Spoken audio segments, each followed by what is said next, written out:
Bom dia, pessoal. Vamos começar? Só para mostrar o planejamento da aula de hoje, a gente vai ver, então, a utilização da conservação da energia mecânica, né, para construir a dinâmica do movimento sem ter que resolver a segunda lei de Newton, que é uma lei vetorial, né? Então, a gente vai usar um escalar, que é a energia mecânica, assumindo que ela é conservada, né, para obter qual é que é o tipo de movimento que a partícula vai desenvolver.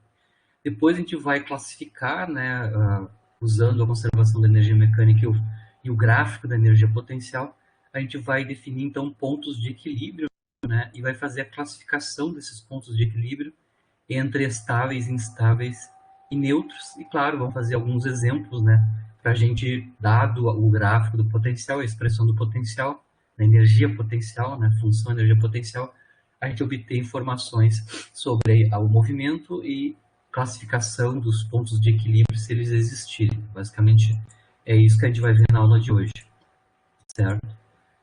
Então, só para lembrar, no finalzinho da aula passada, a partir da conservação da energia mecânica, né? Lembrando que a energia mecânica é a soma da energia cinética mais potencial, onde na cinética a gente tem o quadrado da velocidade, né? A partir da informação da relação da velocidade com a energia mecânica e a função energia potencial, no caso unidimensional e uma dimensão, né? A gente mostrou que a gente consegue obter as equações de movimento analiticamente ou numericamente através desta equação aqui, né? Onde a parte temporal está explícita no lado esquerdo, né? E no lado direito a gente tem que fazer uma integração, né?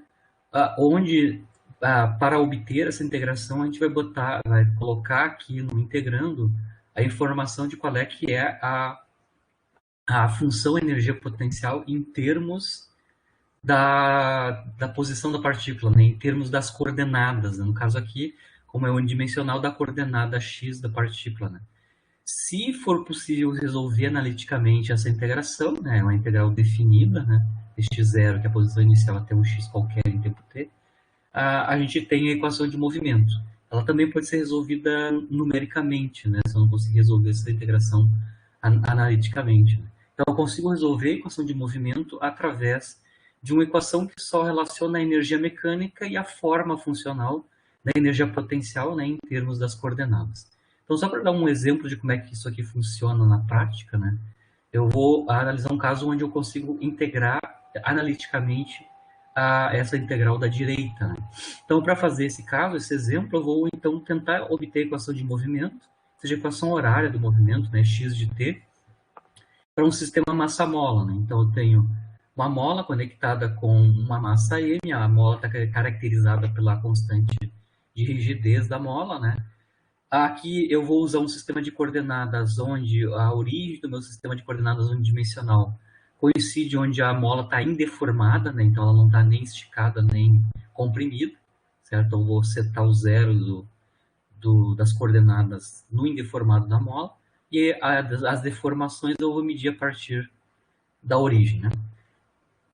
Nesse caso, a gente sabe, então, que a expressão da energia potencial elástica, né, como função das coordenadas de x, né, é 1/2 de kx quadrado. Então, a energia potencial elástica é quadrática, né, na posição x, na coordenada x. Né.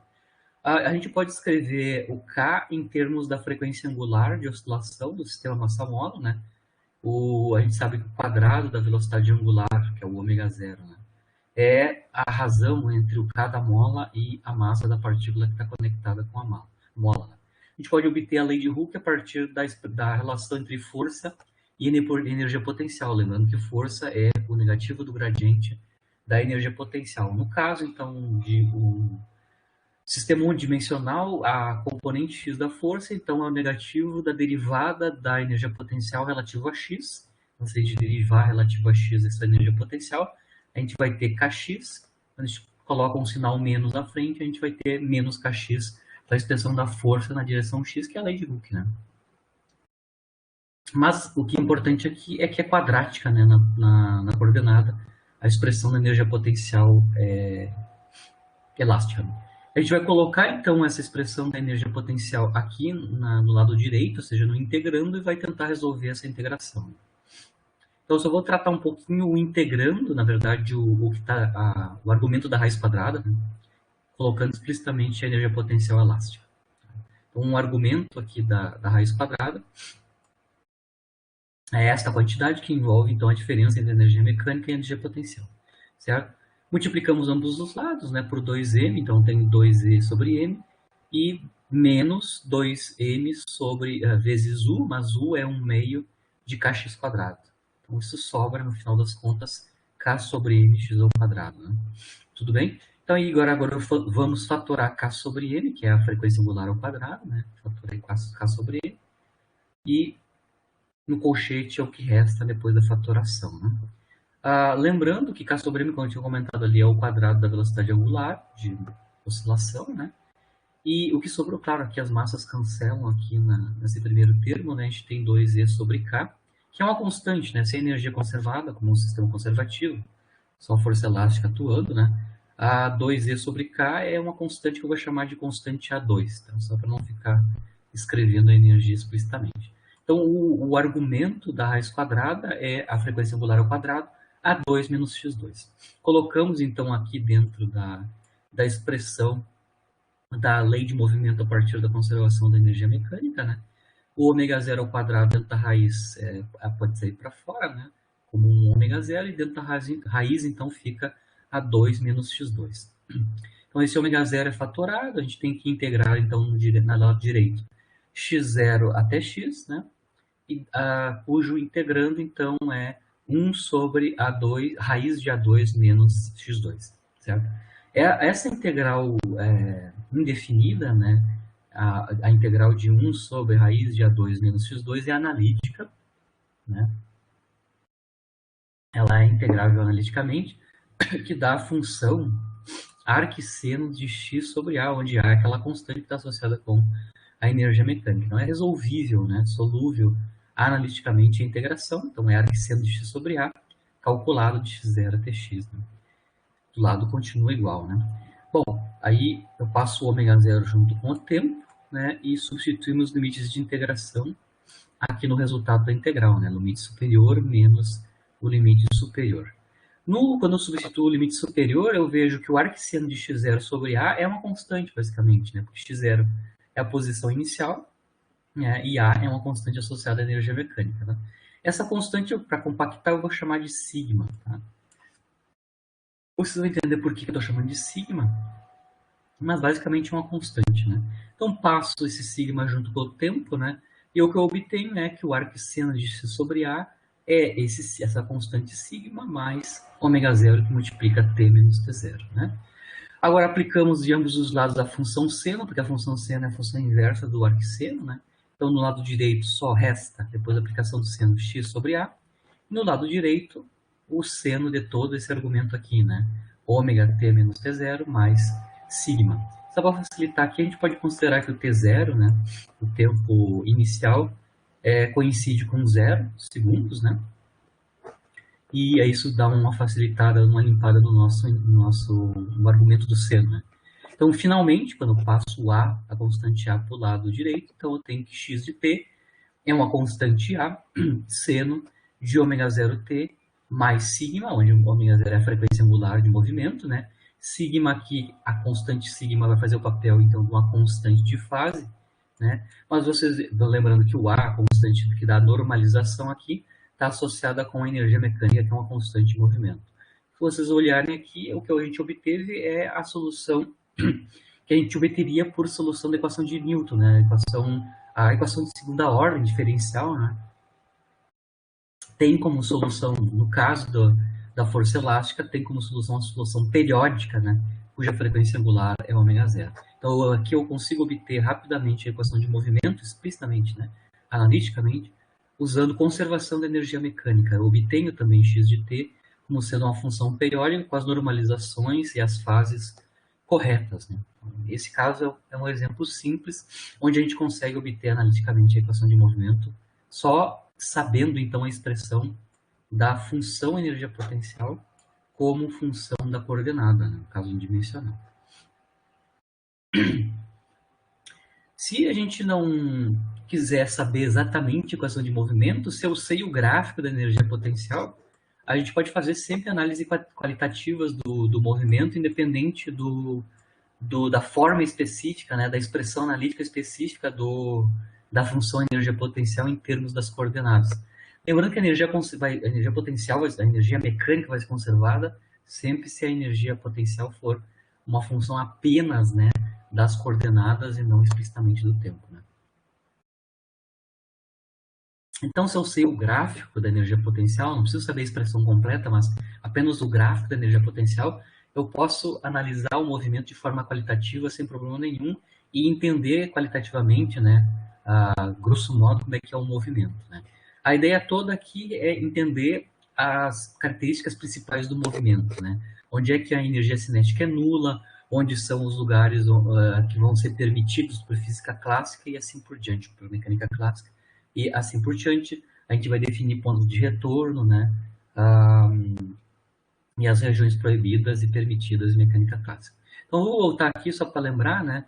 A expressão da energia mecânica que é conservada no nosso caso vai ser a soma da cinética mais a potencial, a energia cinética mais potencial.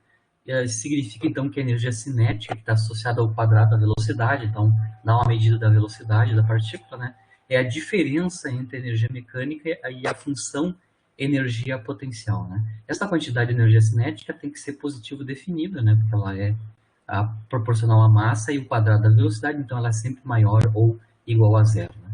No caso limite, onde a energia cinética é igual a zero, né, a partícula está com velocidade instantânea zero, né, em algum ponto aqui, em alguma posição da partícula no seu movimento, né?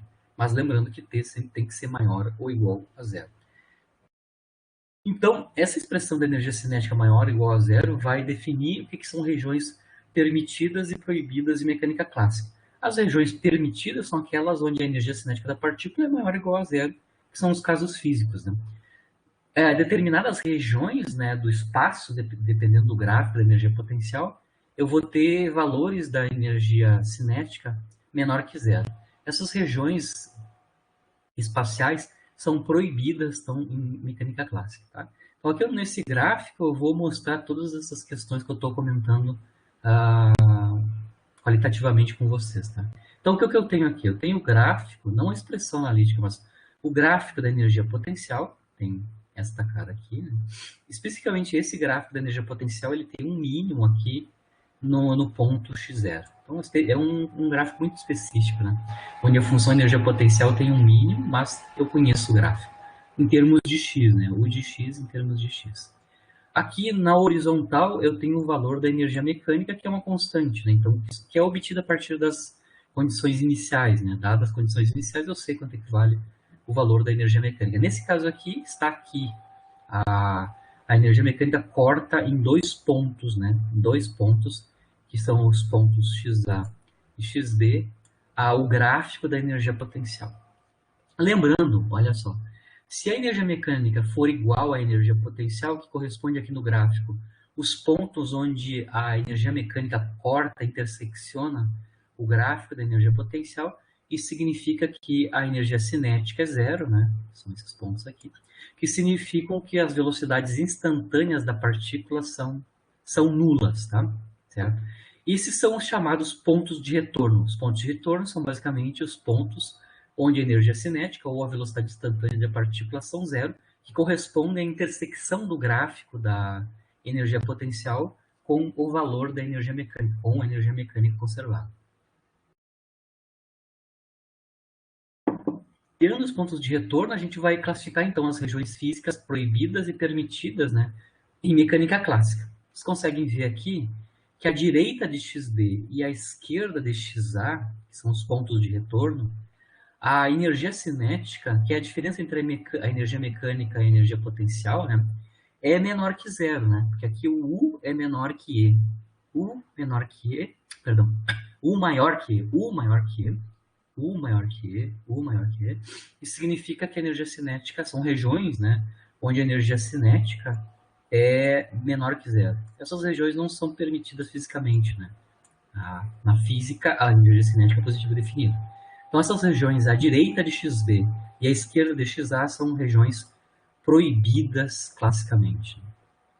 E a região permitida classicamente é entre esses dois pontos de retorno, né? Aqui entre XA e XB, a energia mecânica é maior que a função energia potencial, em qualquer ponto entre XA e XB. Então, a região entre XA e XB é uma região física permitida, classicamente, onde a energia cinética é positivo definida. Né? Então, se a partícula se desenvolve em movimento, sujeita a esse campo de força cuja energia potencial tem esse gráfico, vai poder se movimentar só entre esses dois pontos de retorno, só entre XA e XB. Então, aqui é um caso particular onde a partícula se movimenta entre dois pontos de retorno. Então, dado o gráfico da energia potencial, que tem um mínimo em x0, né, eu vou ter um vínculo numa região espacial onde a partícula está confinada, né, ela só pode desenvolver o movimento dentro dessa região e não fora dela. Tá? O sistema massa-mola que a gente acabou de ver é um caso particular desse tipo geral aqui, né? Se vocês lembrarem no sistema massa-mola, o movimento da partícula está restrito a se movimentar entre as amplitudes, né, de movimento. Fora das amplitudes, a partícula não vai desenvolver movimento, né? Só entre as amplitudes, né, as distâncias máximas, onde a velocidade escalar dela é nula no limite do movimento. Isso é um caso, né? E, claro, os XA e XB são os dois pontos de retorno. Mas o gráfico do potencial pode ter outra forma. Por exemplo, este gráfico aqui, tá? Este gráfico aqui não apresenta extremos, né? Não apresenta máximo nem mínimo explícito. É uma função monotonicamente decrescente das coordenadas. A função energia potencial em termos de x, né? Aqui está a energia mecânica. Nesse caso aqui, a energia mecânica corta apenas um ponto, né? Apenas um local a função energia potencial, né? Então, nesse caso, a gente só tem um único ponto de retorno, né? Que está localizado nesse ponto que eu chamo de XC, tá?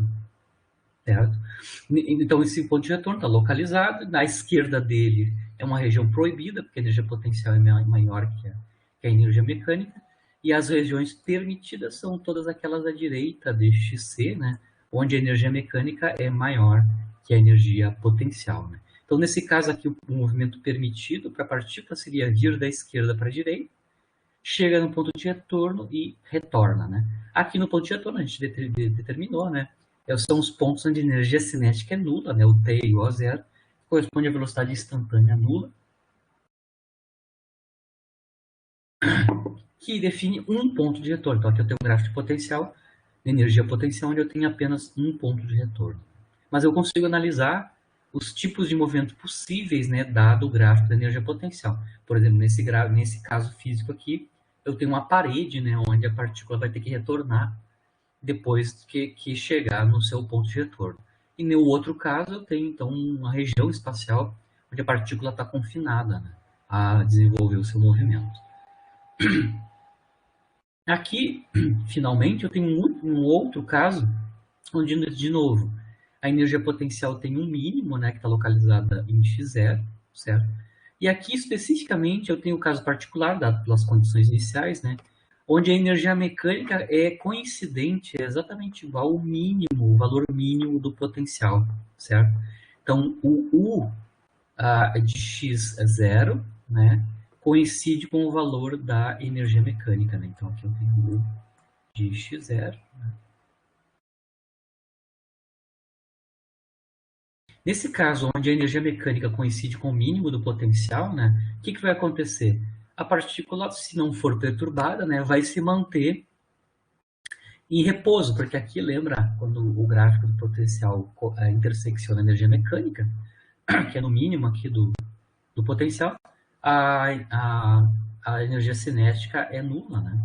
A energia cinética é nula, então a velocidade é nula. A gente pode mostrar também que a força instantânea aqui é zero, né?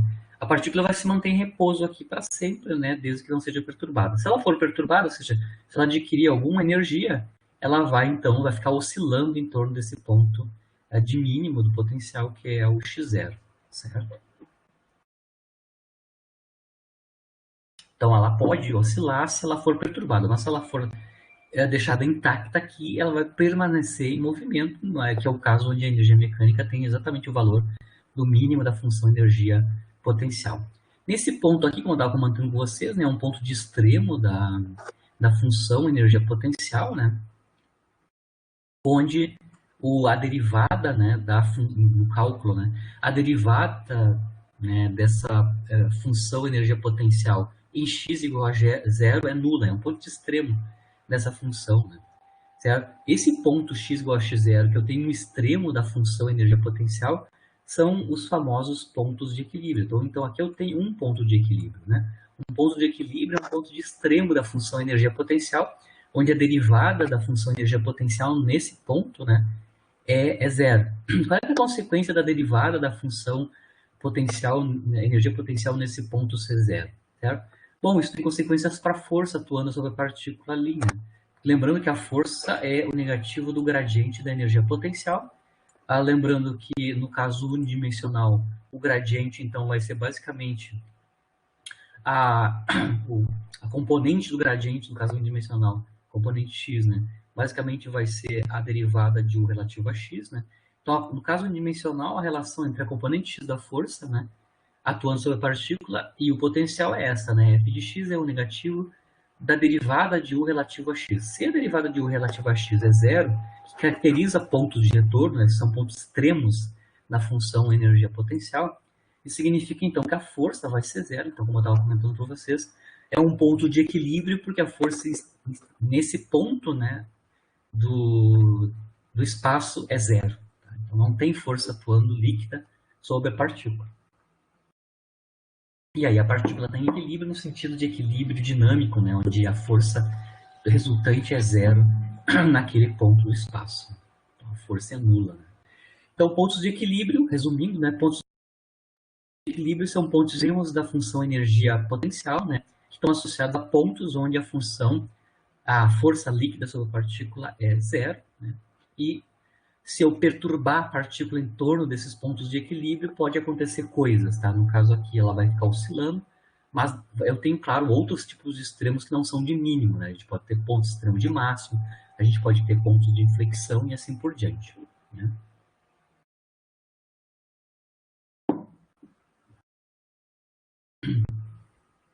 Então, agora eu vou fazer a classificação dos pontos de equilíbrio, né? A gente determinou que o ponto de equilíbrio é ponto de extremo da função energia potencial, e agora a gente vai classificar. Então, eu posso ter pontos de equilíbrio estável, instável e neutro. Tá? Cada um desses aqui vão envolver uma característica da função energia potencial que vão caracterizar num determinado ponto do espaço a estabilidade ou a instabilidade do movimento, né?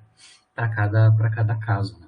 Bom, então só do ponto de vista formal, caracterização de ponto de extremo da função, os pontos de equilíbrio são pontos de extremo da função energia potencial, e para localizar eles a gente vai formalmente usar o teste da derivada primeira no cálculo diferencial e integral. Né? A gente determina os pontos de extremo da função, obtendo os pontos, né, as coordenadas onde a derivada da função u é nula, né?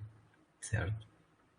Para classificar se esse ponto de equilíbrio é estável, instável ou neutro, a gente vai precisar saber o sinal da derivada segunda da função energia potencial calculada neste ponto de equilíbrio que eu estou interessado. Então, para fazer a classificação, a gente vai precisar saber o sinal da derivada segunda da energia potencial naquele ponto. Então, eu só vou motivar, né, qualitativamente como é que é a forma, né, funcional da função energia potencial em cada um desses tipos de ponto de equilíbrio, né? Ou instável, instável e neutro. Eu vou primeiro analisar um caso particular, né, um caso bem particular, mas vai valer para caso geral, né, de discussão de pontos de equilíbrio estável. Tá? Então, eu tenho o gráfico da energia potencial, certo? Aqui eu tenho um ponto de equilíbrio, né, que é um ponto de extremo dessa função. No caso aqui, o x0 corresponde a um ponto de mínimo da função energia potencial. Lembrando que no ponto de mínimo, aqui no ponto de extremo, né, que é em x0, a força é nula, a força líquida sobre a partícula é nula, né? Isso caracteriza, então, equilíbrio, né, equilíbrio dinâmico, certo?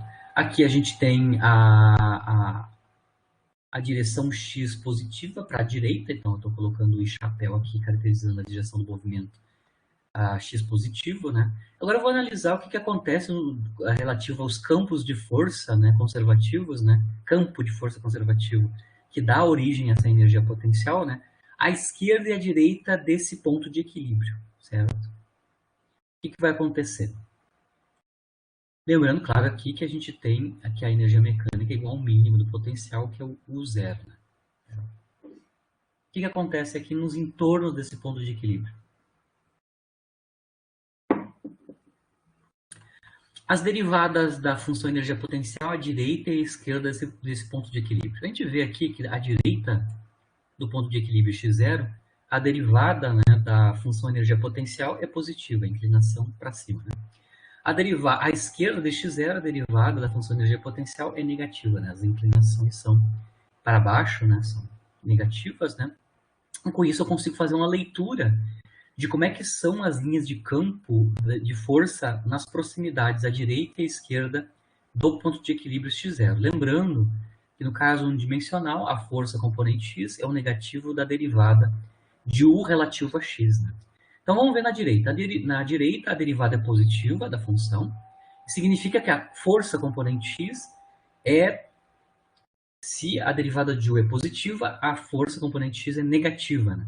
Tem sinal menos, significa que ela aponta para a esquerda, né? Relativo ao I-chapéu, né? Então ela aponta em sentido contrário ao I-chapéu. Os campos de força têm essa direção aqui. Do contrário, à esquerda de x0, perdão, a derivada é negativa e corresponde então ao campo de força sendo positivo, ou seja, apontando na direção do I-chapéu, né? Então os campos de força têm esta direção. Está claro que se o meu ponto de equilíbrio é um mínimo da função energia potencial, os campos de força são tais que, se eu perturbar a partícula em torno desse ponto de equilíbrio, os campos de força vão forçar a partícula a retornar ao ponto de equilíbrio, né? Porque à esquerda e à direita, os campos de força vão fazer com que a partícula se acelere na direção, né? Na direção do ponto de equilíbrio. Certo? Então está claro que os pontos de equilíbrio estável são aqueles onde o campo de força faz com que a partícula retorne ao seu ponto de equilíbrio original, quando perturbada, né? Certo? Isso vai corresponder, está claro aqui, aos pontos de mínimo, né? Um extremo que é mínimo da função energia potencial. Agora eu vou analisar o outro tipo de ponto de equilíbrio, que é o instável, né? Por exemplo, este caso aqui, né? Agora eu tenho um ponto de extremo, está claro aqui que é um ponto de máximo, né? Onde o ponto de equilíbrio também está em x0. A energia mecânica aqui, então, é igual ao máximo da energia potencial, que é o zero, né? E fazemos a mesma análise do caso anterior, né? As derivadas de u, as inclinações, né? À esquerda e à direita desse ponto de equilíbrio, certo? Aqui, à direita do ponto de equilíbrio x0, a derivada de u é negativa, à esquerda de x0 é positiva. Isso implica que os campos de força, né, têm sentidos contrários, né, às derivadas, né, de u. Significa então que o campo de força à direita de x0 aqui é para a esquerda, para a direita, perdão. Né, a derivada é negativa, a força é positiva. Campo de força apontando para a direita relativo ao I-chapéu. E na esquerda do x0, a derivada é positiva e a força, então, é negativa. Então, os campos de força estão para a esquerda, tá? Em torno do ponto de equilíbrio x0. E agora a gente consegue já interpretar o que acontece se eu perturbar, né, o movimento da partícula em torno desse ponto de equilíbrio. Né? Se eu perturbar, ele vai ser acelerado para longe deste ponto de equilíbrio. Os campos de força estão retirando a partícula e acelerando, obviamente, eles têm força, né? Acelerando para longe desse ponto. Então, está claro que os pontos de máximo da função energia potencial, se existe este ponto de máximo, que é um ponto de equilíbrio, esse ponto de equilíbrio vai ser um ponto de equilíbrio instável, porque, dada uma perturbação sobre esse ponto, a partícula vai ser acelerada para longe desse ponto de equilíbrio, ao contrário do que ocorre no ponto de equilíbrio estável, onde os campos de força fazem com que a partícula retorne ao ponto de equilíbrio original. Né? E, claro, a gente tem os pontos de equilíbrio neutro, né? Terceira classificação, que vão ser os casos onde que vão coincidir com o outro tipo de extremo que eu posso ter numa função, que é os pontos de inflexão, né? Que não são nem de máximos e nem de mínimos. Então, a gente pode ter equilíbrio estável, instável e neutro, que correspondem, então, a mínimos, máximos e inflexão da função energia potencial. Né? Agora, eu vou analisar a classificação de estável, instável e neutro a partir da derivada segunda, como eu estava comentando. Derivada segunda da função energia potencial, o sinal dela, né, nesses pontos de equilíbrio. É só assim que eu vou conseguir entender qual é que é a classificação do ponto de equilíbrio, tá? Então, vou assumir que eu tenho um ponto de equilíbrio em x0, tá? Eu não sei se ele é máximo, mínimo ou de inflexão. Só para facilitar esse x0, eu vou coincidir com zero. Então, ao meu extremo, vou colocar um sistema de coordenada tal que a origem coincida com esse ponto de extremo, tá? O que eu vou fazer? Eu tenho um extremo, que está localizado na origem. Eu posso fazer expansão de Taylor, em série de Taylor da função energia potencial, que ela pode ter uma cara qualquer, né? Mas eu sempre posso fazer a expansão de uma função, né, de x em termos da série de Taylor. Aqui eu coloquei só os primeiros termos da série de Taylor da função energia potencial em torno de x igual a zero, que é onde está localizado o meu ponto de equilíbrio, certo? Bom, os primeiros termos são da expansão em Taylor, é a função energia potencial calculada do ponto da expansão, que é x igual a zero, isso é uma constante, né? Mais potência primeira em x, cujo coeficiente é a derivada de u relativa a x em x igual a zero, que é o ponto de equilíbrio onde estou fazendo a expansão. Próximo termo é o termo quadrático na série de Taylor, né? Lembrando que a série de Taylor é uma série de potências em x, né? Cujo coeficiente é 1 sobre 2 fatorial, derivada segunda da u relativa a x, calculada em x igual a zero. Terceiro termo seria x ao cubo, com um coeficiente que depende da derivada terceira, né, de u relativo a x, calculada em x igual a zero e assim por diante. Né? Lembrando que o primeiro termo é o valor da energia potencial em x igual a zero, que é uma constante. Né? Lembrando, na aula passada, a gente definiu que para definir a energia potencial, a gente sempre tem que escolher um ponto de referência, né, e o valor da energia potencial neste ponto de referência. Então, só para facilitar a nossa conta, como isso aqui é uma constante, que é o valor da energia potencial na origem, onde está localizado o ponto de equilíbrio, só para facilitar, a gente vai considerar que o meu zero do potencial coincide com a localização do meu ponto de equilíbrio em x igual a zero. Eu posso fazer isso porque a gente pode definir o ponto de referência e o valor do ponto de referência nesse ponto. Né? Então, eu vou assumir que o ponto de referência, a posição de referência é x igual a zero, e o valor da energia potencial neste ponto é zero. Então, com isso, eu consigo me livrar desse termo constante na expansão em Taylor que eu estou fazendo da função energia potencial. E aí, sim, o primeiro termo, então, vai ser o linear em x, o quadrático, o segundo termo, e as ordens mais altas em x, né? Que depende, cujos coeficientes dependem das derivadas superiores a 2, calculadas de x igual a zero para a função energia potencial. Ainda, aqui no termo linear, a gente tem a derivada da função energia potencial calculada em x igual a zero. Né? Mas, como o x igual a zero é um ponto de equilíbrio, a definição de ponto de equilíbrio é de extremo da função. A derivada de u relativa a x em x igual a zero é exatamente zero, por definição de ponto de equilíbrio, como sendo x o ponto de equilíbrio, x igual a zero, o ponto de equilíbrio. Então, a minha função energia potencial, no caso da expansão em Taylor dela, em torno de um ponto de equilíbrio, eu estou coincidir com a origem, né?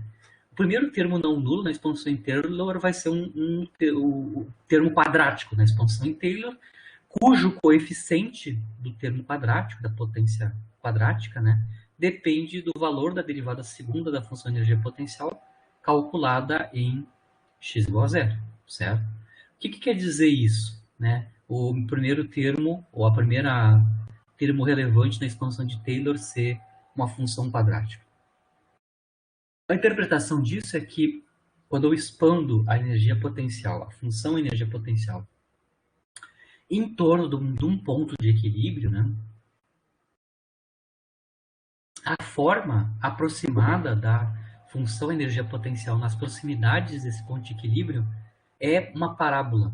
Certo? É uma função de segundo grau, que é a aproximação da função u de x próximo do ponto de equilíbrio, tá? É uma parábola, né? E a concavidade da parábola tem a ver com o sinal, né, do coeficiente que multiplica o x ao quadrado, né? Se o sinal for positivo do coeficiente, eu tenho a parábola com uma concavidade para cima. Se o coeficiente for negativo, né, tem sinal negativo, a concavidade da parábola tem boca para baixo, né, tem concavidade para baixo. Né? Aqui dá para ver que o sinal do coeficiente quadrático tem a ver com o sinal, né, porque é a menos do 1 meio, né, tem a ver com o sinal da derivada segunda da função energia potencial calculada no ponto de equilíbrio. Então, o sinal da derivada segunda vai dar o sinal do coeficiente do termo quadrático. Isso tem a ver, então, com a concavidade, vai determinar a concavidade da parábola. Que é sempre uma aproximação da função energia potencial nas proximidades do ponto de equilíbrio. Lembrando que se o x0, né, que está em zero, for um ponto de equilíbrio estável, né, a função energia potencial tem que ser sempre maior, né, que o valor do potencial calculado em x0. Lembrando que ponto de equilíbrio está basicamente ponto de mínimo, né? Então, para qualquer valor de x acima e abaixo de x0, a função energia potencial é maior que o mínimo, né? Certo? Do outro lado, se x0 é um ponto de equilíbrio instável, né, a função energia potencial sempre vai ser menor que o máximo, né, que é o de x0, para qualquer x diferente de x0. Tá? Então está claro em que condições, né, do ponto de vista formal, eu vou entender, classificar os pontos de equilíbrio estável e instável do ponto de vista das propriedades da função energia potencial. Né? Para eu ter um ponto de equilíbrio instável, a concavidade da parábola tem que ser boca para cima, né? Ou seja, para eu ter um ponto de mínimo, né? Isso significa que a derivada segunda, a sinal da derivada segunda, calculada em x igual a zero para a função de energia potencial, tem que ser positiva, né? Isso, então, significa que os pontos de equilíbrio estável são os pontos de mínimo local da função de energia potencial. De outro lado, os pontos de equilíbrio instável, né? São aqueles onde o sinal da derivada segunda da função de energia potencial, calculado no ponto de equilíbrio, é negativo, que significa que a concavidade da parábola é boca para baixo, né, concavidade negativa. Né?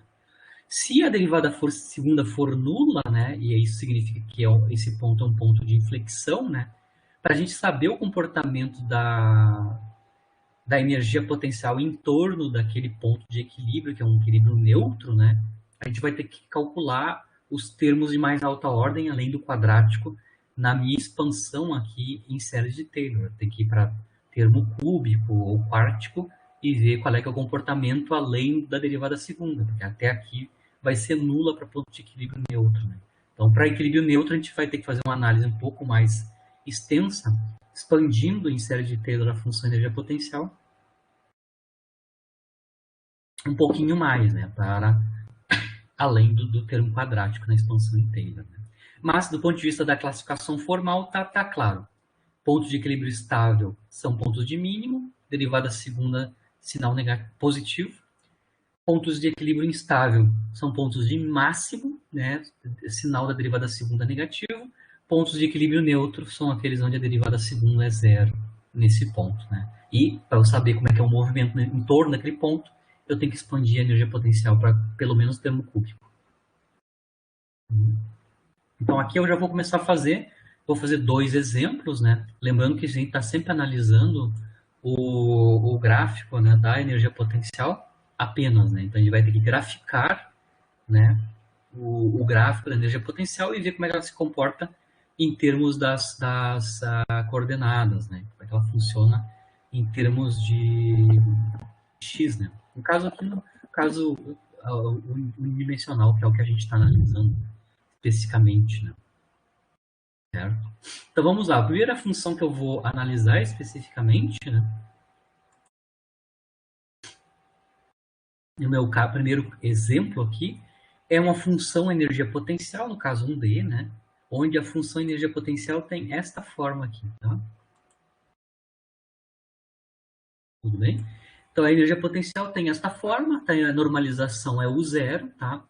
multiplicado por x ao quadrado e uma gaussiana, né, e na menos ax ao quadrado, onde tanto a normalização zero quanto a são constantes positivas, né, positivas definidas, né, mas a cara da função, o de x, é o produto de uma função quadrática por uma gaussiana. Então, x2 multiplicado por uma gaussiana em x.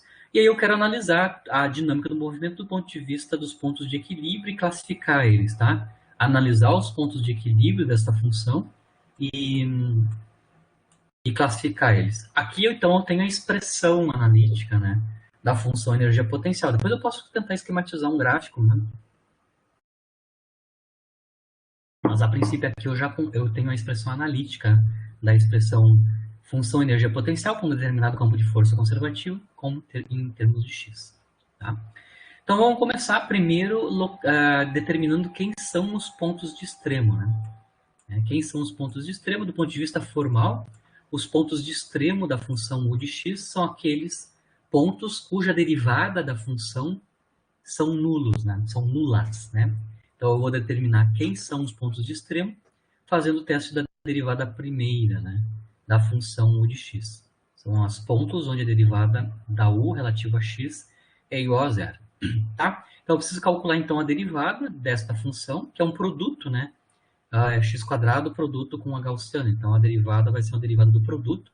Né? Vamos lá, então. O zero é uma constante. Tá? Então, para calcular a derivada do produto, eu vou calcular a primeira derivada de x2, que é 2x, mantenho a gaussiana, mais mantenho o x quadrado, deriva a gaussiana. Derivando a gaussiana é uma exponencial, a derivada exponencial é ela mesma, né? A menos, então, multiplicada pela derivada do argumento, que é a derivada de menos ax ao quadrado, que dá menos 2ax. Né?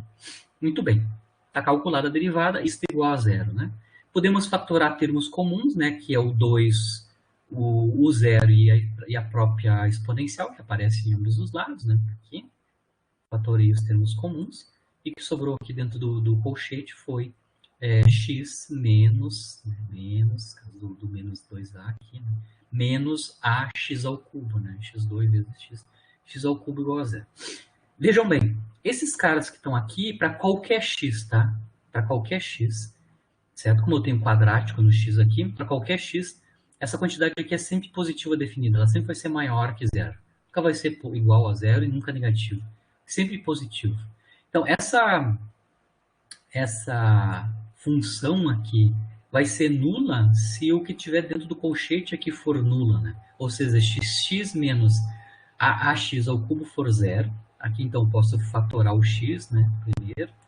O x aparece aqui, eu tenho linear e cúbico, né? Essa função aqui for zero. Então, dá para ver que tem 3 pontos onde a derivada é zero, né? Que respeitam esta equação aqui, tá? Dá para ver que um ponto é x igual a zero, né? Se x igual a zero, essa equação é zero, né? Esse é o primeiro ponto de equilíbrio. E tem outros 2 pontos que vão corresponder a 1 menos ax quadrado igual a zero, ou seja, os pontos onde x quadrado é 1 sobre a. X quadrado é 1 sobre a e significa que x é mais ou menos raiz quadrada de 1 sobre a. Então, tem outros 2 pontos simétricos em torno da origem, né? Mais ou menos raiz de 1 sobre a, que vão ser os outros 2 pontos de equilíbrio. Então, dá para ver que tem 3 pontos de extremo, né? Cuja derivada é nula nesses 3 pontos, né? E significando que eu tenho 3 pontos de equilíbrio, né? Ou seja, 3 pontos onde a força é nula instantaneamente nesses 3 pontos, né? Na origem e 2 pontos simétricos em torno da origem, que é mais ou menos 1 sobre a raiz, certo? Determinamos quem são os pontos de equilíbrio, que são os pontos de extremo, e agora vamos classificar, né? Para classificar, a gente vai precisar saber a derivada segunda da função energia potencial, né? Certo? Então, a gente já calculou a derivada segunda aqui, né? A derivada segunda já escrita de uma maneira mais simplificada, né? Já tratada, é essa daqui, né? Então, a gente vai precisar derivar mais uma vez. Para calcular a derivada segunda, a gente vai ter que derivar mais uma vez a derivada primeira, né?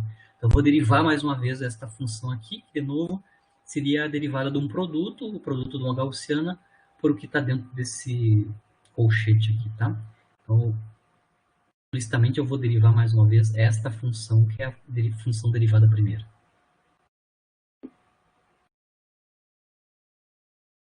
Aumentando vocês dele. Então, aqui o assunto é derivar a derivada do produto. A constante aqui é 2 do zero, a gente pode fatorar já.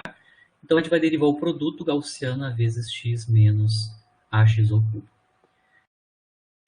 Derivamos a gaussiana primeiro, né? A gente já sabe derivar, mantém o que está dentro do colchete, mais mantém a gaussiana, deriva o que está dentro do colchete, que é 1 menos 3 ax ao quadrado, né?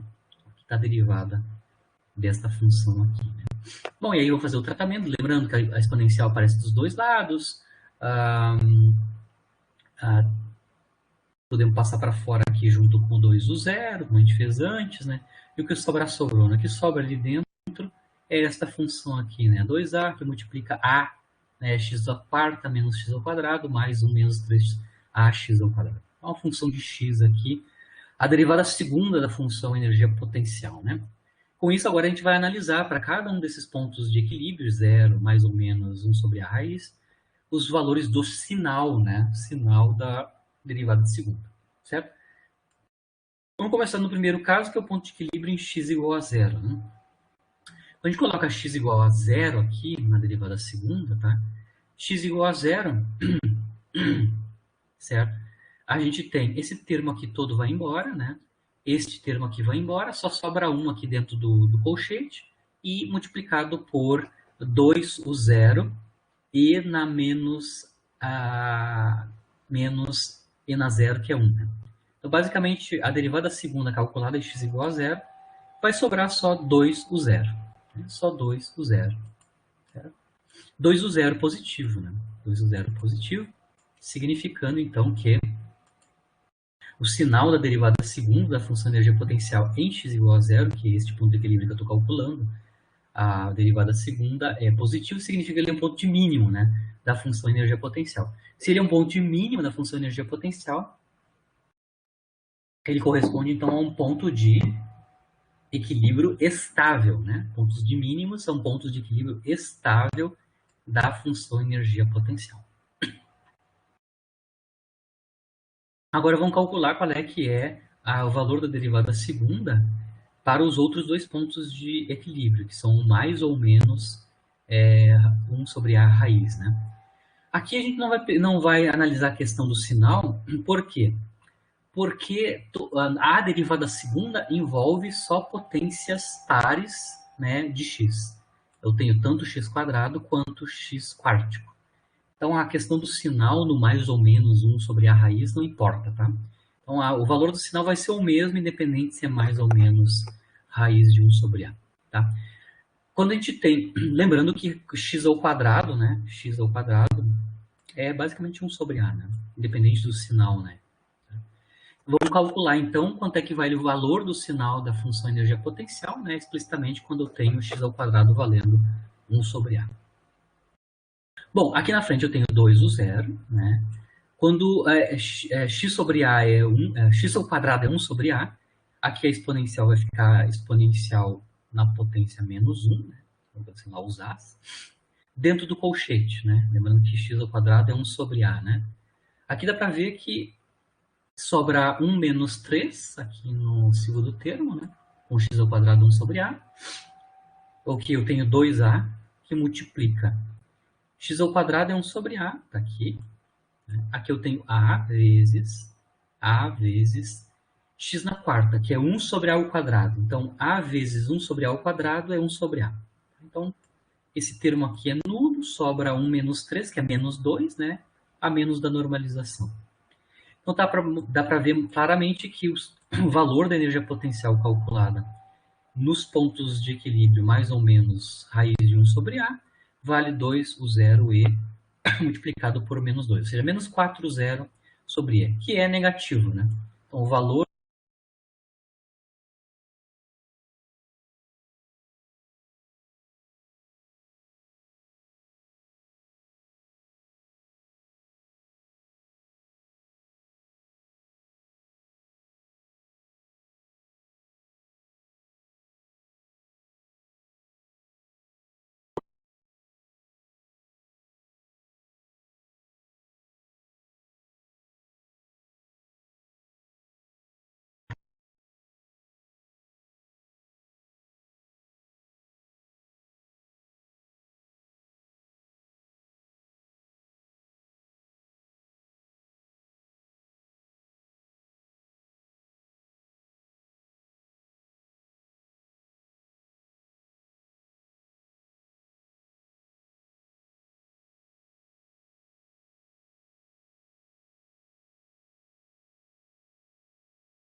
Perdão, pessoal, a gente deu uma quedinha aqui. Vocês estão me ouvindo? Só respondo sim ou não, só para eu saber se vocês estão me ouvindo.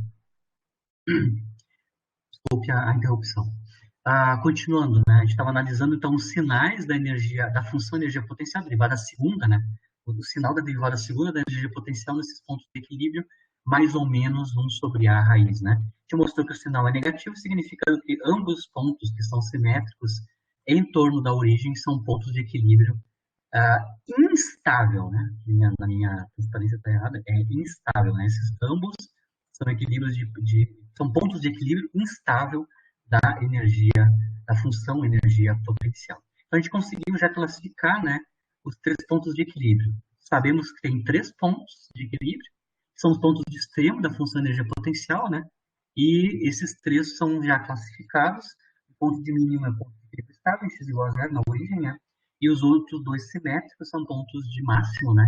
Que equivalem a pontos de equilíbrio instável da função energia potencial. Né? Se eu quiser fazer um esquema do gráfico da função energia potencial, né? A gente sabe então que na origem a gente tem um ponto de mínimo e que simetricamente em torno da origem, os pontos mais ou menos 1/a raiz, a gente tem dois pontos de máximo simétricos, né? A gente pode fazer um esquema, né, bem esquematoso, né, de como é que se comporta o gráfico da energia potencial, já localizando os pontos de equilíbrio, né, certo?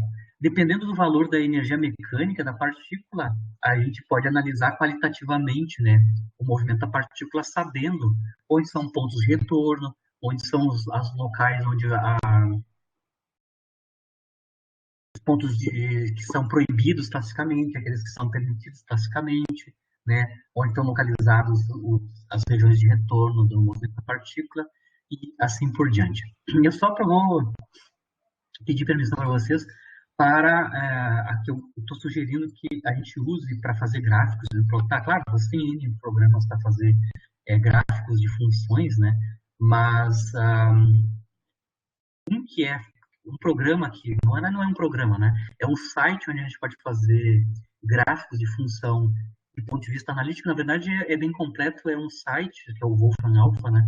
Onde a gente pode fazer cálculo integral e diferencial, incluindo a álgebra e gráfico de funções, tudo no mesmo site online. Eu só vou dar uma paradinha na minha transparência aqui para mostrar como é que funciona esse site.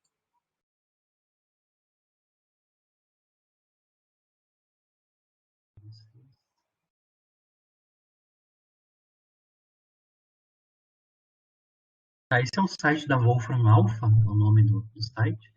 E se vocês olharem aqui, o que a gente quer no Wolfram Alpha tem uma série de opções do ponto de vista de matemática, né? Mas tem a opção que a gente pode utilizar sempre para fazer a análise do gráfico, né? Que é o Plotting in Graphics, né? Onde você vai escrever, então, a expressão da função, né? Que você quer graficar. Aqui tem várias opções, tá? Aqui, por exemplo, eu vou plotar um polinômio ou uma função qualquer, tá? Eu só vou plotar aqui onde aparece esse polinômio e vou editar. No caso aqui tem um polinômio de ordem 3, ele faz o gráfico do polinômio de ordem 3. Inclusive aqui a gente até consegue determinar onde estão localizados, ó, consegue ter uma régua, né? Você consegue localizar onde estão os pontos de máximo e mínimo, né? Aqui eu vou escrever esta função que a gente acabou de fazer, né? Que basicamente a menos a normalização, né? É uma função x ao quadrado multiplicado pelo exponencial de menos x ao quadrado, na verdade, menos x ao quadrado, né? Então, só estou escrevendo aqui para vocês aquela função, a menos a normalização, posso botar a normalização que é o U0, né? E o A também eu posso mudar, tá? Mas a função básica que a gente estava analisando, que tem dois pontos de máximo e um de mínimo, é esta função, escrevi aqui na sintaxe dele, né? E aqui está o gráfico da função, aquele que eu fiz com a mão ali, né? Aqui está um zoom e para as x maiores, né? Mas o comportamento aparece claramente os x aqui, né? De máximo e de mínimo. Então, é online, não precisa instalar o programa, você pode fazer os gráficos, né? A análise toda já via o próprio site, né? Sem precisar ter que instalar, né, o programa. Dá para fazer até, na parte de cálculo, dá para fazer derivadas de primeira, segunda ordem, certo? Ó, aqui tem cálculo, posso integrar e diferenciar. Aqui eu tenho derivadas, ó. Vou calcular as derivadas dessa função, por exemplo, que a gente estava analisando, né? Que é o x2 multiplicado pela exponencial quadrado.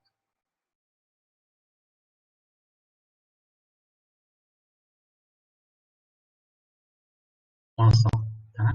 Aqui ele calculou a derivada primeira, né? Derivada primeira. Ah, inclusive, além de calcular a derivada primeira, ele faz o gráfico da derivada primeira, tá? Certo? Se tu queres derivada segunda, tu pode calcular. Acho que tem uma sintaxe para a ordem da derivada, só vou ver aqui para vocês.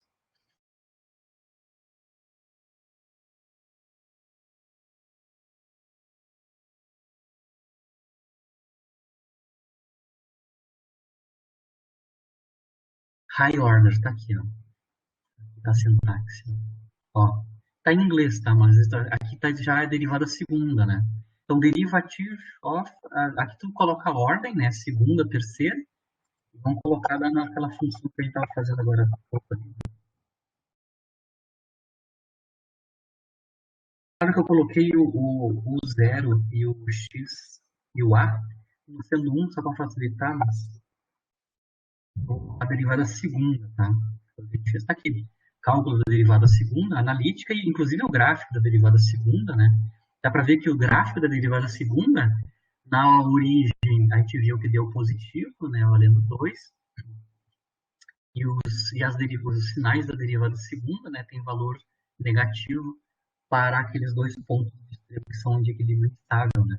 Então aqui tem toda a sintaxe, você pode brincar bastante nesse site, mas ele faz cálculo integral, diferencial, álgebra e também gráfico, tá? Você pode brincar, tem muitas opções de como fazer gráficos e calcular derivadas de qualquer ordem, integrais também de qualquer ordem, usando o Wolfram Alpha, tá? Ele é bem completo, muito completo na parte da matemática, incluindo equações diferenciais, e resolve parte de estatística e assim por diante, tá? É só para vocês terem à mão algo para testar, né? Se quiserem fazer testes analíticos, né? Fazer gráficos. Rapidamente você precisa instalar programas, né? Pode utilizar direto o programa. Então, o meu gráfico que eu fiz aqui só foi esquemático, né? Totalmente esquemático. E agora eu vou analisar o outro tipo de potencial unidimensional, né? Que é o chamado potencial de Lennard-Jones. O potencial de Lennard-Jones é bem famoso, bem conhecido na física e na química, porque o potencial de Lennard-Jones ele descreve, né, com boa aproximação, claro, o potencial de interação, a energia potencial de interação entre moléculas, né? Tá? Então, na interação entre moléculas, você tem um potencial, uma energia potencial que modela a interação entre duas moléculas, né? Então, a origem do sistema de coordenadas está colada numa das moléculas, que deve ser a molécula mais massiva, né? E aí você vê o comportamento da função energia potencial de interação entre essas moléculas, está assumindo que a força de interação entre elas é uma força conservativa, e eu posso escrever uma função energia potencial, né? Que tem uma cara específica, que o pessoal da química já modelou isso há muito tempo, né? Há décadas atrás, onde numa aproximação, o potencial de interação entre moléculas tem esta cara aqui, né? Basicamente, o potencial de Lennard-Jones, que modela então a interação entre moléculas, né? Potencial de interação entre moléculas, tem uma normalização que eu estou chamando de A, que é positivo definido, e potências do inverso de X.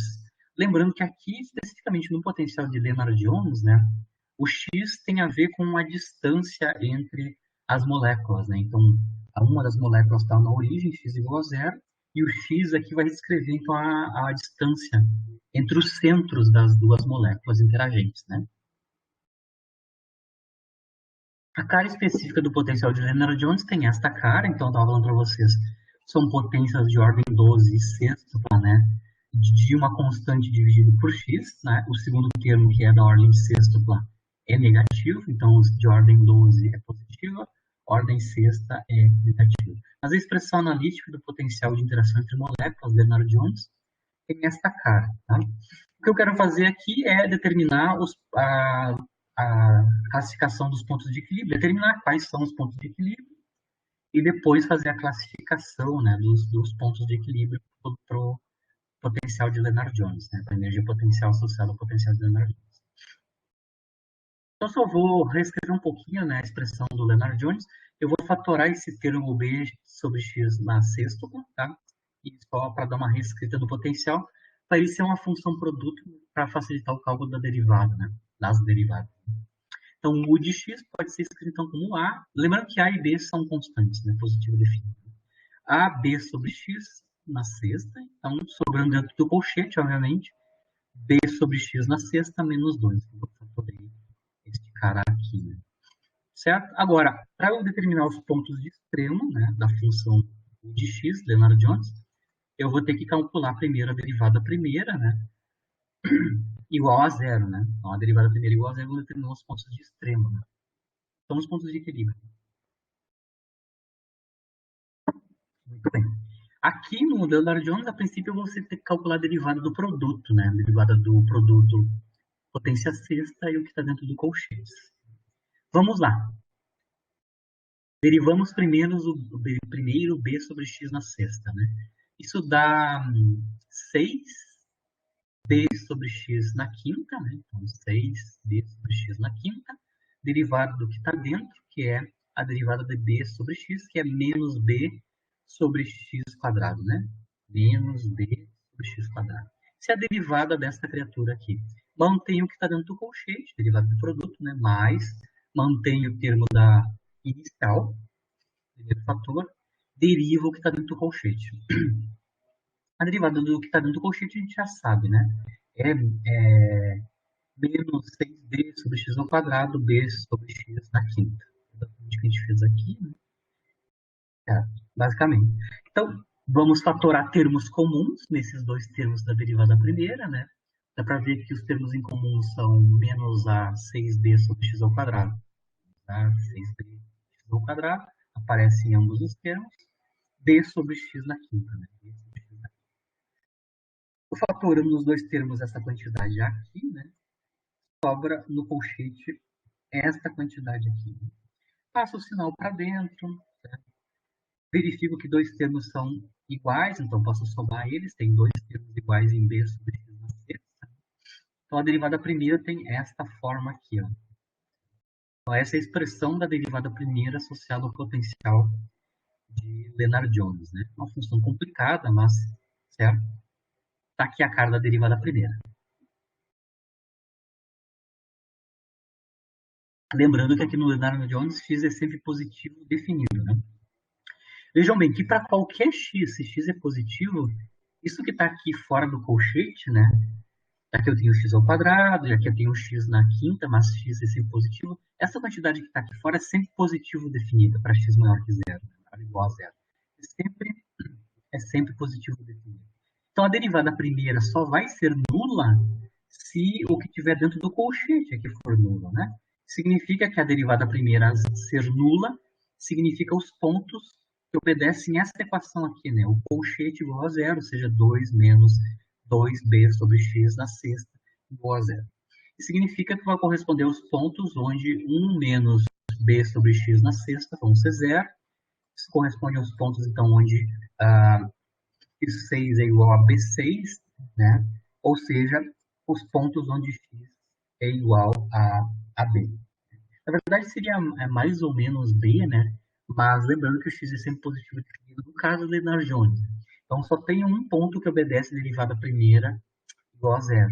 É o x igual a b, onde b é uma das constantes que aparecem, né, na expressão do Lennard-Jones. Ele normaliza o comportamento em x.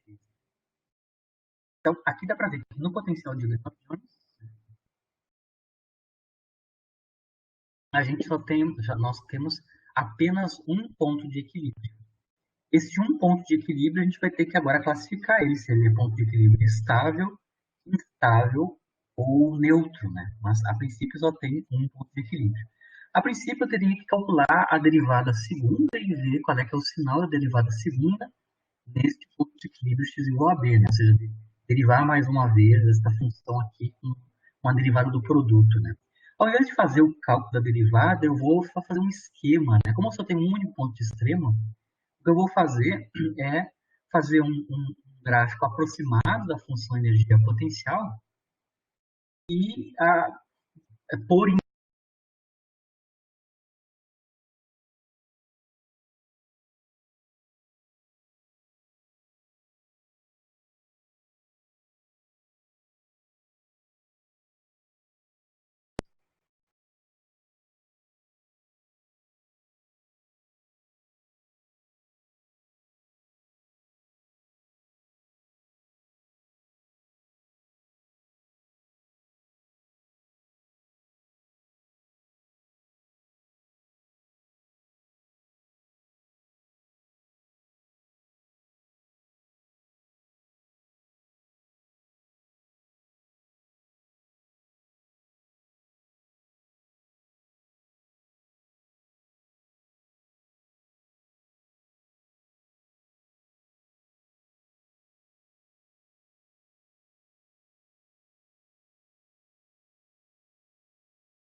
Perdão, pessoal, de cair de novo, tá difícil hoje. Me ouvem agora? Tá, bem, obrigado, Lucas. Estamos terminando, tá? Tá complicado hoje a questão do sinal cair. A gente estava, então, tentava fazendo o gráfico, né, aproximado da função energia potencial para o caso do Lennard-Jones, né? Eu vou só ver os casos extremos da função energia potencial. Eu vejo que para x igual a zero, que é o mínimo de x, né, a função energia potencial em x igual a zero diverge, né? E em x igual a zero, então, o termo dominante é o termo positivo, que é a potência 12, né? Então, em x igual a zero, tendendo a zero, né, a energia potencial diverge para mais infinito. E é este comportamento aqui, divergência indo para mais infinito quando x vai para zero, né? Do outro lado, quando a gente vai para x infinito, né, x muito grande, a gente vê que x muito grande, claro, vai para zero, né? Mas lembra que no caso de x muito grande, quem domina, né? Que domina o sinal da função energia potencial é o segundo termo, né? É o segundo termo, certo? Porque para x muito grande, este cara aqui vai mais rápido para zero do que este aqui, né? Então a gente vai a zero, mas por baixo, né? Por sinais negativos da função energia potencial. Então quando a gente vai para x tendendo a infinito, né? A gente vai a zero, o cálculo a gente chama por baixo, né? Por valores negativos de x até chegar em zero, né? Então aqui eu tenho os comportamentos assintóticos para x tendendo a zero e para x tendendo a infinito, né? E no meio do caminho eu tenho um ponto de extremo, né? Um ponto de extremo da função que é em x igual a b. Tá claro que o gráfico da energia potencial tem que ter mais ou menos essa cara, porque eu só tenho um único ponto de extremo. Eu tenho os comportamentos assintóticos, que é infinito e zero, por baixo, né? Então, o gráfico da energia potencial tem que ter basicamente esse tipo de comportamento, né? Ele deve corresponder, esse ponto de equilíbrio, a um ponto de mínimo da função energia potencial de Lennard-Jones, né? Para eu ter um único ponto extremo e o comportamento da função ter a forma correta, como a gente está vendo aqui, né? A gente vê, então, que os sinais das derivadas primeiras têm as formas corretas, né? Negativo à esquerda, positivo à direita desse ponto de equilíbrio, e o comportamento, então, das derivadas, né? Negativo das derivadas, que são as forças, né? Os campos de força à esquerda e à direita desse ponto de equilíbrio. Então, ao invés aqui de calcular o valor da derivada segunda, eu fiz um gráfico esquemático, né, do gráfico da energia potencial e identifiquei que esse ponto extremo é um ponto de equilíbrio estável, porque ele é um ponto de mínimo local, né? Mas eu poderia calcular a derivada segunda, né, e determinar qual é que é o sinal da derivada segunda neste ponto, certo? Eu também posso usar, como eu estava comentando ali, usar o programa, né, o Wolfram Alpha, para fazer o gráfico desse potencial de Lennard-Jones, pelo menos esquematicamente, né? Pelo menos esquematicamente. Vou tentar fazer com vocês também aqui.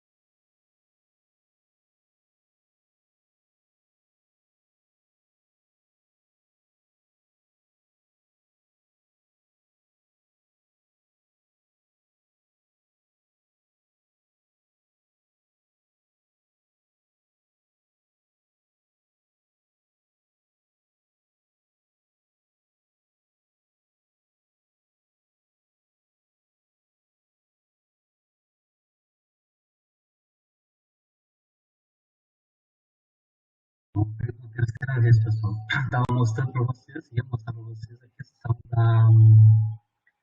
de eu usar o Wolfram Alpha para simular, então, a forma, né, o gráfico da energia potencial efetiva, a função da energia potencial, no caso do potencial de Lennard-Jones, né? Então, vamos lá fazer o plot, né? Plot, do Wolfram Alpha. Para menos das normalizações, né? Que é o Z, que é o A, né? Aquela constante A, e também o B, o valor de B. Eu vou assumir que todos são 1 só para facilitar, né? Mas a forma funcional do potencial de Lennard-Jones, então a gente tem primeiro um termo que é uma potência 12, né? X, né? E o segundo termo é negativo, valendo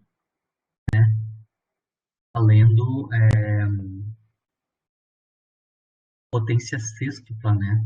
Da, da potência B sobre X. Então, vamos assumir que B é 1, né? Só no nosso caso, né? Que é menos 2, né? Menos 2, 12, menos 2.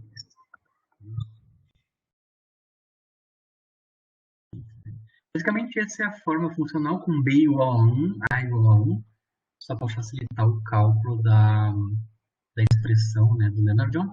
A sintaxe que eu coloquei está certa, a potência é essa, né? B sobre x na 12 menos 2B sobre x na sexta, onde A e B são 1. E aí tem a cara mais ou menos do... Tem que fazer o zoom correto aqui na nossa função, né? Aqui a minha expressão. B sobre x12 menos 2B sobre x6, né? Vou colocar um 10 aqui só para a gente...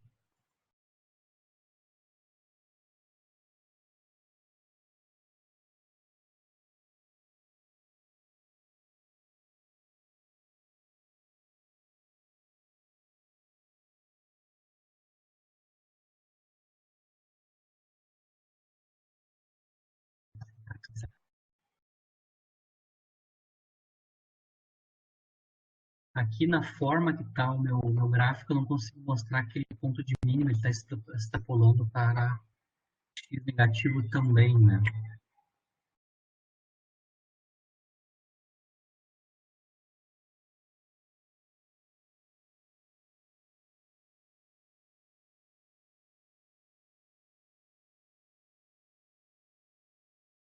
Mas, a princípio, só do caso esquemático, né, esquemático da função energia potencial, eu consigo identificar aqui no caso do potencial Lennard-Jones, que corresponde ao ponto de mínimo, mesmo como eu estava fazendo a representação só esquemática, né, da função, né, com o mínimo de x igual a b, né, explicitamente.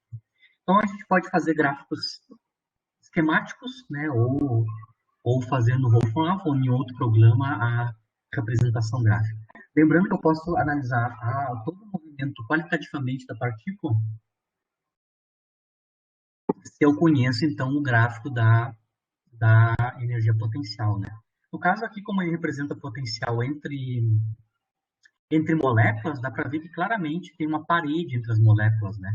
O potencial aqui, ele se torna repulsivo, vejam o sinal da força, né? A força está para a direita, né?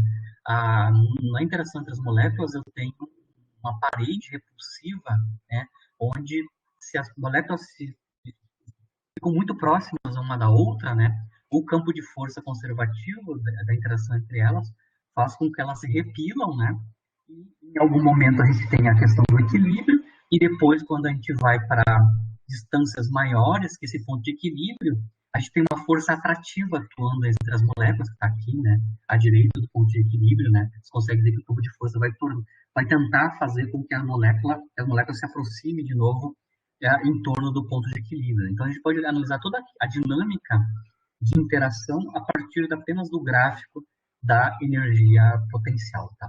Então, eu vou ficar por aqui hoje, só para fazer alguns exemplos. Na aula que a gente vai continuar a análise qualitativa do movimento usando, então, a questão da energia potencial. A gente vai fazer outros exemplos, né, de análise qualitativa do movimento só olhando conservação de EMEC. E seguimos, né, na outra aula, na semana que vem, a questão das oscilações lineares, onde a energia potencial tem uma forma definida, né, que é quadrática, no caso, em posição, certo? Desculpem as interrupções, tá bem complicado hoje a questão do final. Certo, pessoal? Bom fim de para quem fica, certo? Voltamos, então, voltamos na sexta-feira, né? Continuamos, então, com exemplos de dinâmica a partir da conservação da EMEC, a partir da análise do gráfico, né? Da energia potencial em termos da posição X, né? Em termos das coordenadas X em cada caso. E pode treinar, né? Pode treinar os gráficos das funções que a gente está analisando via o Wolfram Alpha, né? É bem importante sem precisar instalar, né, o programa, ele faz cálculo analítico também das derivadas e das integrações, né? Tanto definidas quanto indefinidas. Certo? Alguma dúvida, algum questionamento dessa parte?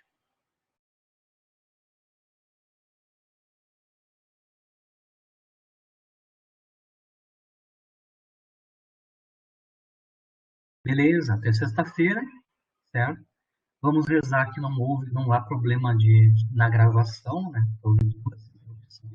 Duas e três, certo? Na sexta-feira a gente retoma. O PDF já está disponível, né? Lembrando que nessa semana, no sábado de noite, a gente vai ter a nossa atividade dessa semana, certo? Vamos torcer, né, Gabriel, que a questão do sinal não tenha problema na gravação. Mas se for problema, vai ser mais no finalzinho da aula, onde já tinha mais ou menos já encerrado, né, pelo menos a parte principal. Certo? Nos vemos na sexta, então, às 8h30. Continuamos com dinâmica a partir da conservação de mecânica a partir do gráfico, né? A partir dos pontos de equilíbrio. Abração. Tchau, tchau.